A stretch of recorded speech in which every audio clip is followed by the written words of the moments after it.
Donald Trump తన X లో India Pakistan మధ్య సీజ్ ఫైర్ కి అగ్రి చేయించానని చెప్పిన 3 అవర్స్ లోనే పాకిస్తాన్ ఇండియాపై డ్రోన్స్ తో అటాక్ చేసింది. ఈ అటాక్స్ అమెరికాకు తెలియకుండా జరిగి ఉంటే ఇంటర్నేషనల్ మానిటరింగ్ ఫండ్ లో మెజారిటీ ఓటింగ్ అయిన అమెరికా దాదాపు $2.4 బిలియన్ ని పాకిస్తాన్ కి ఎందుకు అప్పుగా ఇచ్చింది?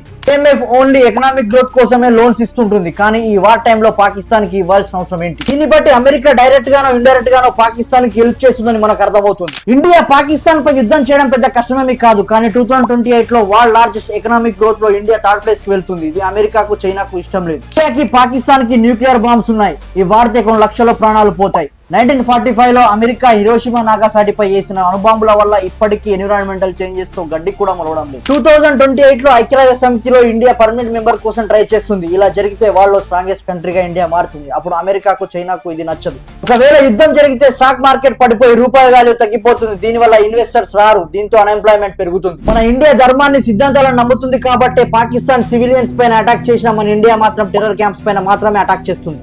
డబుల్ గేమ్ ఆడే పాకిస్తాన్ ఇండియా ఓడించడం పెద్ద కష్టమేమి కాదు, కానీ దాని వల్ల చాలా అనర్థాలు జరుగుతాయని ఆలోచిస్తుంది. ఇన్ఫర్మేషన్ నచ్చితే ఫాలో చేసి షేర్ చేయండి. జై హింద్.